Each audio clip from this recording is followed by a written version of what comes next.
할렐루야. 오늘은 부활절입니다. 우리 좌우심과 이렇게 인사하겠습니다. 예수님께서 부활하셨습니다. 네, 예수님께서 죽음에서 부활하시고 우리와 함께 하십니다. 그 하나님께, 예수님께 영광의 박수를 함께 올려드리도록 하겠습니다.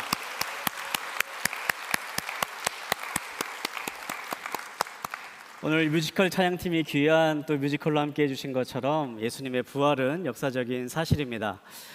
우리가 믿는 기독교에서 가장 중요한 절기를 하나 꼽으라고 한다면 그것은 부활절입니다. 왜냐하면 우리가 믿는 이 복음과 또 교회 공동체의 시작이 바로 예수님의 부활 위에 세워졌기 때문입니다. 예수님을 만났던, 예수님의 기적을 체험했던 많은 사람들은 예수님의 십자가의 고난 앞에서 모두가 다 흩어졌습니다. 그러나 그들이 부활하신 예수님을 만난 이후에 변화되었습니다. 예수님께서 하나님의 아들이심을 분명하게 고백하게 되었고, 예수님께서 그동안 말씀하셨던 모든 말씀이 하나님의 말씀이고 진리임을 확신하게 되었습니다.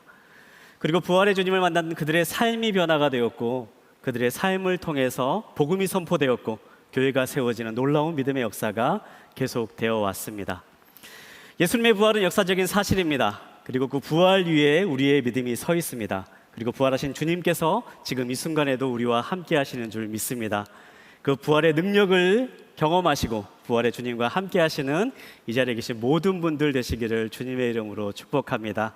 다시 한번 부활하신 주님께 감사와 영광의 박수 올려드리도록 하겠습니다.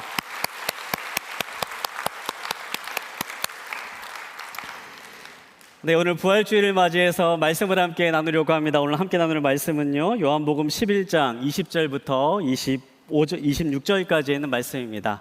오늘 함께 볼 요한복음 11장 20절부터 26절까지 있는 말씀을 저와 여러분이 한 절씩 함께 돌아가면서 읽도록 하겠습니다. 마르다는 예수께서 오신다는 말을 듣고 나가 예수를 맞았지만 마리아는 집에 남아 있었습니다. 마르다가 예수께 말했습니다. 주여, 주께서 여기 계셨더라면 오빠가 죽지 않았을 것입니다. 그러나 지금이라도 주께서 구하시는 것은 무엇이든지 하나님께서 다 이루어 주실 줄 압니다. 예수께서 마르다에게 말씀하셨습니다. 내 오빠가 다시 살아날 것이다. 마르다가 대답했습니다. 그가 마지막 날 부활 때에 다시 살아나려는 것은 제가 압니다. 예수께서 마르다에게 말씀하셨습니다. 나는 부활이요 생명이니 나를 믿는 사람은 죽어도 살겠고, 함께 보겠습니다. 살아서 나를 믿는 사람은 영원히 죽지 않을 것이다. 내가 이것을 믿느냐? 아멘. 우리의 인생에서 가장 피하고 싶은 단어가 있다면 그것은 죽음이라는 단어일 것입니다. 죽음은 이 세상에 있는 가장 슬픈 단어입니다. 왜냐하면 죽음은 모두가 다 피할 수 없는 것이며 동시에 죽음을 맞이하는 순간 우리는 이 땅에 사랑하는 모든 것들을 다 놓고 이별해야 하기 때문입니다. 그렇기 때문에 죽음은 슬픔의 단어이고 또한 동시에 두려움의 단어이기도 합니다.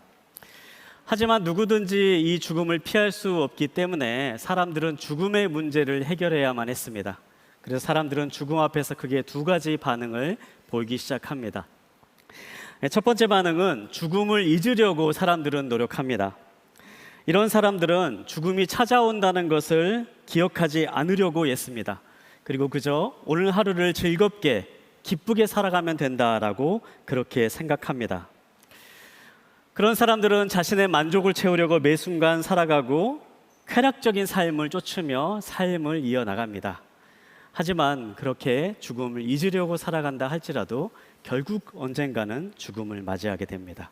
그리고 그 죽음 앞에서 좌절하고 절망할 수밖에 없습니다. 두 번째 부류의 사람들은 죽음을 기억하며 살아가려고 합니다. 이러한 사람들은 우리가 죽음을 피할 수 없는 존재라는 것을 항상 기억하며 우리의 삶의 죽음을 받아들이고 우리의 삶의 매 순간순간을 의미 있는 삶으로 살고자 노력합니다. 내가 하고 싶은 욕망을 참아가면서 내가 하고 싶은 것들을 잠시 내려놓으면서 보다 더 의미 있는 것이 어떠한 것일까를 쫓으며 살아가는 그러한 삶을 살아가게 됩니다. 그러나 그렇게 죽음을 기억하며 삶을 의미 있게 세워가는 숭고한 삶을 살아가는 것 같지만 그들의 삶의 내면을 들여다보면 끊임없는 우울과 불안함, 그리고 언젠가는 이러한 것들이 결국엔 다 끝나버릴 거라고 하는 허무함이 계속해서 찾아오는 끊임없는 다툼의 싸움의 과정을 살아가는 것을 우리는 발견하게 됩니다. 사람들은 이러한 두 가지 죽음의 문제 앞에서 죽음을 잊어버리려고도 하고 또한 기억하며 살아가려고도 합니다. 하지만 그렇다고 해서 우리는 죽음의 문제를 결코 해결할 수가 없습니다. 성경은 우리에게 이러한 죽음에 대한 새로운 길을 말씀하십니다. 그것은 바로 죽음을 넘어서는 새로운 생명이 우리에게 존재한다라는 것입니다. 오늘 우리가 함께 말씀을 살펴본 요한복음 11장에 있는 말씀은요, 바로 그러한 말씀, 예수님께서 자기 자신을 나는 부활이요 생명이니 라고 말씀하시는 말씀을 담고 있습니다. 그리고 이 말씀을 통해서 우리에게 죽음을 넘어서는 새로운 삶의 길이 주어져 있음을 분명하게 약속하십니다. 오늘 우리가 이 요한복음 11장에 있는 말씀을 함께 살펴보면서 우리의 삶에 죽음 앞에서의 주님께서 말씀하시는 새로운 길을 발견하고 생명의 능력을 체험하는 시간이 되기를 간절히 소망합니다. 오늘 우리가 함께 나누려고 하는 요한복음 11장은요, 이 나사로라고 하는 사람이 죽게 되는 이야기를 담고 있습니다. 이 이야기의 시작은 나사로가 병이 들었다라는 소식을 예수님께 전하면서부터 시작이 되는데요. 나사로라고 하는 사람은 예수님과 굉장히 가까운 사람이었습니다. 이 성경을 읽어보면요, 사람들이 나사로를 향해서 예수님이 사랑하는 사람이라고 그렇게 이야기합니다. 그리고 예수님께서도 이 나사로를 친구라라고 그렇게 말씀하시지요. 이 나사로와 또 나사로의 가족인 마르다와 마리아는 예수님이 굉장히 가깝게 지내는 사람들이었습니다. 그러던 어느 날 이 나사로가 죽을 병에 걸리게 됩니다. 그리고 이 병든 이 나사로를 위해서 그의 누이인 마르다와 마리아는 예수님께 속히 오셔서 이 오라버니를 치유해 달라라는 요청을 예수님께 하게 됩니다. 예수님은 그때 당시에 나사로가 살고 있는 곳에서 조금 멀리 떨어져 계셨는데요, 이렇게 나사로가 병이 들어서 죽게 되었다라는 소식을 듣고 난 이후에 예수님은 이전과는 조금 다른 새로운 반응을 보이시기 시작합니다. 보통 예수님의 모습은 죽음을 맞이하거나 어려움을 겪는 사람들, 고통 가운데 있는 사람들의 소식을 들으면요, 누가 찾아오든지 그 사람에게 손을 내밀어 주는 분이셨습니다. 어떠한 고난 가운데 있는 사람이건 예수님은 그들을 맞아주시고 그들의 문제를 해결해 주시고 질병을 치유해 주시고 고통의 문제를 놓게 해주시는 그러한 능력을 행하셨던 분이셨습니다. 그런데 어찌된 영문인지 가장 사랑하고 가장 가까이 지냈던 이 나사로가 병이 들어 죽게 되었다라는 소식을 듣는 순간 예수님은 아무런 이유 없이 그 자리에 머물러 시간을 보내시기 시작합니다. 그리고 이틀이 지날 때까지 아무런 움직임을 보이지 않으십니다. 이틀 뒤에 마침내 예수님은 나사로가 있는 곳을 향해 길을 떠나시는데요, 성경을 보면 그때의 의미는 나사로는 죽고 난 다음이었다라고 그렇게 기록하고 있습니다. 예수님께서 도대체 왜 이런 반응을 보이셨을까요? 가장 친한 사람의 도움의 요청, 가장 가까웠던, 가장 사랑하는 사람의 도와달라는 요청 앞에서 예수님은 왜 그 요청을 외면하시고 그가 죽을 때까지 그냥 그 자리에 내버려 두셨을까요? 여기에는 분명한 이유가 있었습니다. 오늘 우리가 성경 말씀 요한복음 11장 14절과 15절에 있는 말씀을 다시 한번 읽어보겠는데요, 14절과 15절에 있는 말씀을 함께 보도록 하겠습니다. 시작. 그래서 예수께서는 그들에게 분명히 말씀해 주셨습니다. 나사로는 죽었다. 내가 거기 있지 않은 것을 기뻐하는 까닭은 너희를 위해서다.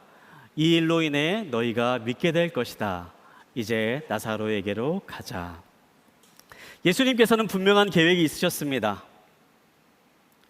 사랑하는 사람이 병이 들어 죽게 되는 순간 그들의 간절한 도움의 요청에도 응답하지 않은 예수님이셨지만요, 그 응답하지 않으신 것이 그들을 버리셨기 때문도 아니었고 그들의 고통을 외면하기 때문도 아니셨습니다. 예수님께서는 더 좋은 계획을 그 순간 가지고 계셨기 때문이었습니다. 그렇기 때문에 그들을 찾아가는 것을 잠시 미뤄두시고 더 나은 일을 그들에게 행하시기를 원하셨던 것입니다. 사랑하는 여러분, 우리의 삶 가운데는 때로는 이러한 일이 닥치곤 합니다. 뜻하지 않는 어려움이 닥치고요. 때로는 우리가 이해하지 않는 순간들을 맞이하곤 합니다. 예수님께서 살아계시다면 왜 지금 나의 기도에 응답하지 않으시는가? 그러한 답답함에 우리의 마음이 예수님을 향한 믿음이 흔들리는 순간도 오곤 합니다.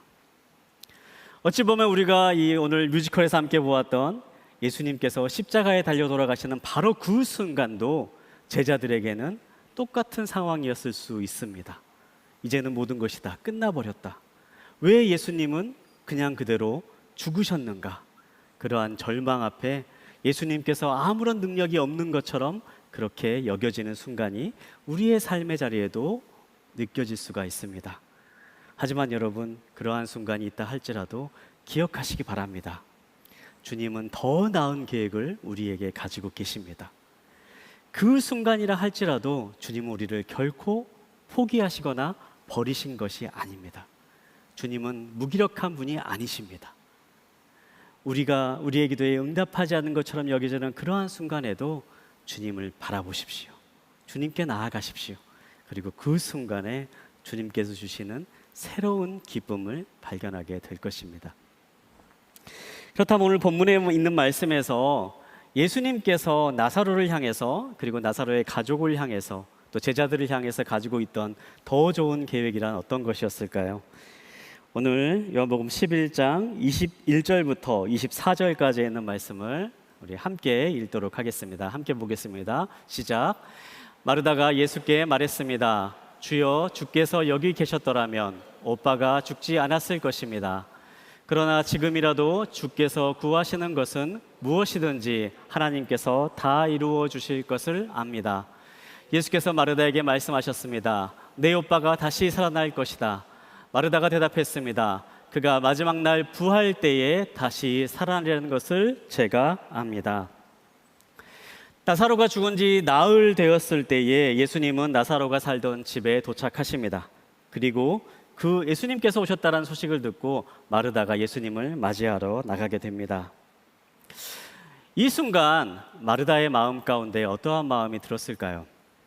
제가 이 마르다의 이 심정을 묵상하면서 아마 마르다의 마음이 굉장히 편하지만은 않았을 것 같다, 그런 생각을 해보았습니다. 마르다는 지금 사랑하는 오빠를, 사랑하는 가족을 먼저 하나님 품에 올려보낸, 사랑하는 가족을 잃어버린 그러한 상황에 있습니다.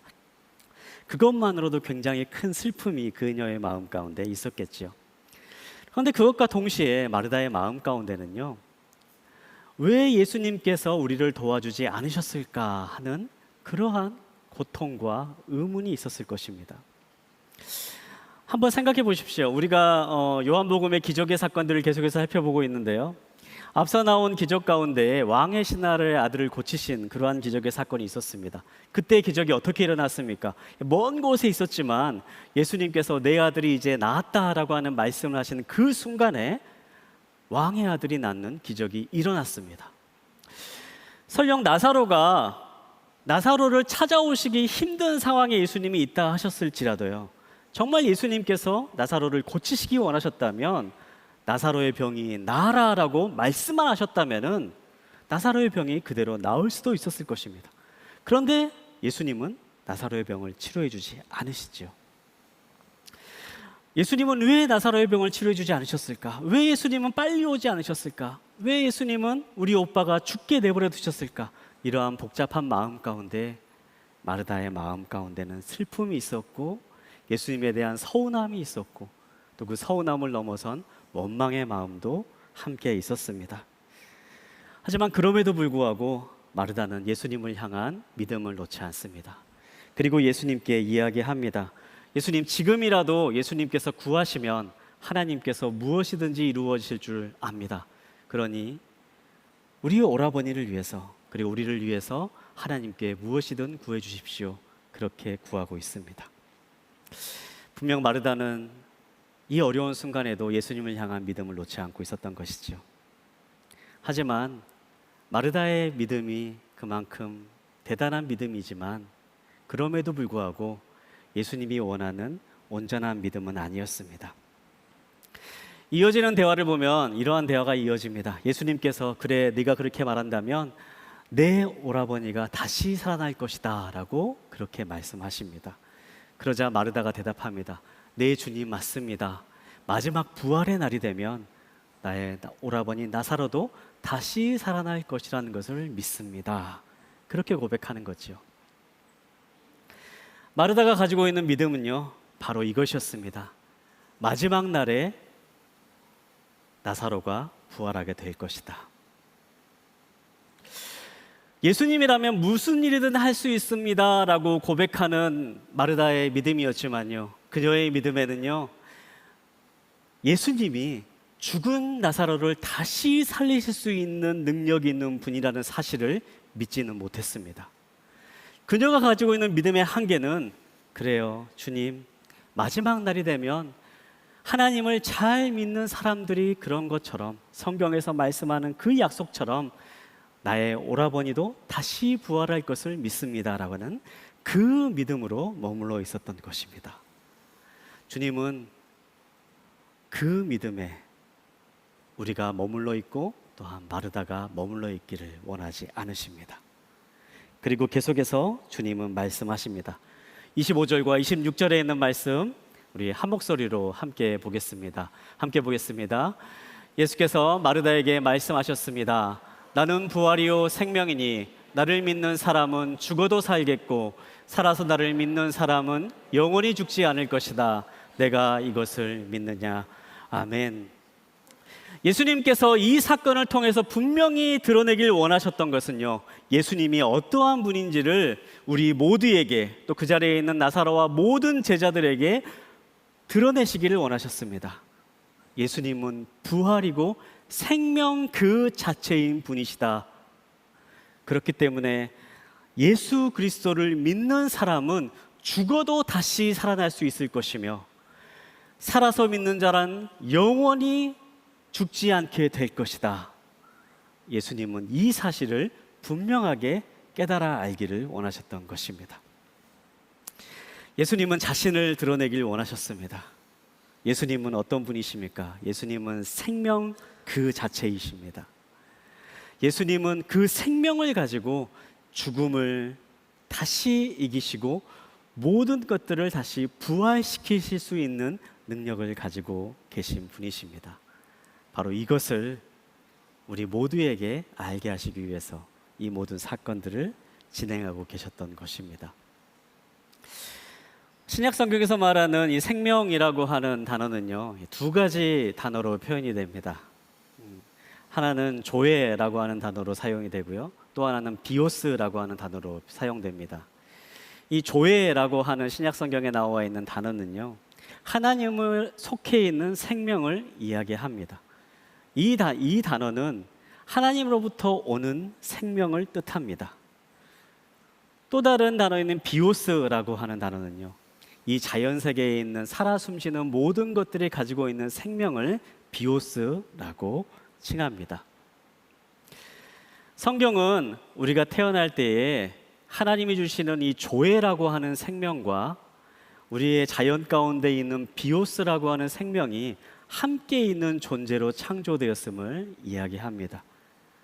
하나님께서 사람을 코에 생기를 불어넣으셔서 창조하셨기 때문에 하나님으로부터 온 생명이 우리들 가운데 있었던 것이지요. 그랬던 우리가 하나님과 함께하는 것을 거부하고 하나님과 불순종하며 하나님을 떠난 삶을 살게 되자 우리의 삶 가운데 하나님의 생명인 조회가 떠나가게 됩니다. 그리고 우리의 삶에는 조회의 흔적만이 남아있게 된 것이죠. 예수님께서 이 땅에 오셔서 우리에게 생명을 주신다라고 하시는 말씀은 바로 그렇게 하나님으로부터 오는 생명, 하나님에 속해 있던 생명을 우리에게 주시겠다라고 하시는 말씀입니다. 요한복음 5장 24절에 있는 말씀을 보면 이렇게 기록되어 있습니다. 요한복음 5장 24절에 있는 말씀을 제가 읽어드리겠습니다. 내가 진실로 진실로 너희에게 말한다. 누구든지 내 말을 듣고 나를 보내신 분을 믿는 사람은 영생이 있고 심판을 받지 않는다. 그는 죽음에서 생명으로 옮겨졌다. 여기서 말하는 생명이 바로 이 조회라고 하는 하나님께 속한 생명을 뜻하고 있습니다. 예수님은 생명이다라고 말했을 때에 생명을 주신다라고 하는 것은요, 우리가 살아 숨쉬는 생명, 우리가 호흡하는 자연적인 생명이 아니라 우리의 삶에 하나님으로부터는 생명을 불어넣어 주시기 위한 분이심을 우리에게 말씀하고 있는 것입니다. 사랑하는 여러분, 예수님은 생명 그 자체이십니다. 그렇기 때문에 예수님은 부활하셨습니다. 그리고 또한 예수님은 우리의 삶 가운데 부활의 통로가 되시는 분이십니다. 그리고 그분은 부활하셨고 지금 이 순간에도 하나님으로부터 오는 생명을 우리에게 불어넣어 주시는 분이십니다. 주님과 함께하는 삶을 살아갈 때에 우리가 하나님으로부터 오는 생명을 누리게 되고 그 생명으로 새로워지는 삶을 살게 됩니다. 하나님으로부터 오는 생명이 우리와 함께 있게 되고 예수 그리스도로부터 오는 그 생명의 강물이 우리의 삶을 가득 흘러 채워 넘치는 축복을 누리게 됩니다. 제가 이 말씀을 묵상하면서 최근에 한 가정을 방문했던 그런 기억이 났습니다. 이제 신혼부부가 자녀를 출산할 날을 앞에 두고 있는 그러한 신혼부부의 집을 방문해서 신방을 했던 그런 적이 있는데요. 자녀의 출산을 앞두고 있는 가정은요, 방문하기만 해도요, 왠지 모를 설레임이 있습니다. 그곳에 가면 그 새로 태어날 아이를 위해 준비되어 있는 많은 물건들이 있고요. 또 아이를 위해서 예쁜 옷들도 있고, 뭔가 이제 아이가 태어나면 어떠한 일이 일어날까라는 기대감이 그 가정 가운데 이제 가득하더라고요. 그 가정을 방문하면서요, 이게 제가 저희 아들을 처음 안았을 때의 감정이 생각났습니다. 저희 아들을 처음 이제 딱 품에 안았을 때, 그때 그 아이로부터 느껴지는 그 따뜻함이 정말 잊혀지지가 않더라고요. 그리고 그 순간에 이제 내가 드디어 아빠가 됐구나, 그런 생각이 들면서 이 아빠가 가지는 이제 말할 수 없는 책임감이 그 순간에 마음 가운데 확 오는 것을 느꼈습니다. 한 집에 아이가 태어나면 어떻습니까? 아이가 태어나면요, 이 아이가 웃는 것만 봐도 이제 집안이 막 밝아집니다. 그렇지 않습니까? 아이가 웃기만 하고 아이가 눈만 마주쳐도요, 이제 굉장히 다들 이제 넘어가는 거죠. 그렇던 애가 갑자기 이제 그 배밀이를 하기 시작하고, 몸을 뒤집고 이제 두 발로 일어나고 걷기 시작을 하면 사실 누구나 다 걸을 수 있는 건데, 그러면 이제 그 아이를 보면서 이제 박수를 치고 확 사람들이 좋아하고 기뻐하는 이제 그러한 것이 아이가 태어나는 집에 보여지는 이제 풍경이지요. 물론 이제 그랬던 아이가 사춘기를 맞이하면 또 다른 감정을 맞이하게 되는 것이 우리의 인생이지만요, 한 집안에 생명이 찾아오면요, 놀라운 변화들이 일어나게 됩니다. 사람의 생명, 인간의 생명이 찾아와도 그러한 변화들이 일어나게 될 건데, 우리들의 삶에 하나님의 생명이 찾아온다면, 우리들의 삶에 하나님의 생명이 들어오게 된다면 우리의 삶에 얼마나 놀라운 변화가 일어나게 되겠습니까? 우리가 지난 6주 동안, 7주 동안 예수님의 기적을 함께 살펴보았습니다. 하나님의 생명이, 예수 그리스도로부터 오시는 그 생명이 우리의 삶 가운데 임하게 되면 예수님께서 행하신 모든 기적의 사건들이 우리의 삶 가운데 일어나게 될 줄 믿습니다. 우리의 실망이 기쁨으로 변화되는 사건이 일어나게 될 것이며, 우리의 의심이 확신으로 변하게 될 것이고, 우리의 무력함이 강함으로 변화되는 역사가 일어나게 될 것입니다. 우리의 부족함이 넉넉함으로 변하게 될 것이고, 우리의 절망이 평안으로, 어두움이 빛으로, 죽음이 생명으로 변화가 되는 놀라운 일들이 하나님으로부터 임하는 생명이 우리 가운데 임할 때에 우리의 삶에 역사하는 것을 경험하게 될 것입니다. 주님께서 나는 부활이요 생명이라고 말씀하셨을 때는 우리가 단지 죽음 이후에 영원한 삶을 살아가는 존재가 될 것임을 말씀하는 것이 아니었습니다. 주님께서 나는 부활이고 생명이다라고 말씀하시는 그 말씀에는 살아계신 하나님의 생명이 생명 그 자체이신 예수님께서 우리와 함께 하시며 우리와 동행하시고 우리에게 생명을 부어주시기 때문에 그분과 함께 하심으로 인해 우리의 삶에 생명으로 가득 차는 놀라운 변화가 일어날 것임을 우리에게 말씀해 주시기를 원하셨던 것입니다. 마르다의 주님, 그렇습니다. 나중에 마지막 날에 나의 오빠가 부활할 것을 믿습니다 라고 말하는 그 고백 위에 주님은 아니다. 내가 바로 부활이고 생명이다. 내가 지금 너와 함께 하고 있기 때문에 너의 삶에는 죽음이 물러나는 새로운 기적을 맛보게 될 것이고 너의 삶에는 하나님의 생명이 임하는 놀라운 사건들을 경험하게 될 것이다. 주님은 그 사실을 분명하게 말씀해주고 계시는 것입니다. 사랑하는 여러분, 그 생명의 능력이 지금 이 순간에도 우리와 함께 하시는 줄 믿습니다. 그리고 생명의 능력을 누리시길 바랍니다. 우리의 삶에 그 생명의 능력이 임할 때에 우리의 삶에 새로운 삶의 희망이 솟아날 것이고 우리의 삶에 새로운 기쁨이 솟아날 것이고 우리의 삶이 이전과는 다른 마치 죽어서 썩어가는 나사로와 같은 그러한 인생에서 주님이 주신 생명으로 다시 걸어나 뛰어 살아나아갈 수 있는 새로운 삶의 자리로 나아갈 수 있게 될 것입니다. 바로 그러한 주님이 주신 생명을 누리며 맛보는 기쁨이 이 자리에 계신 모든 분들과 함께 하시기를 주님의 이름으로 축복합니다.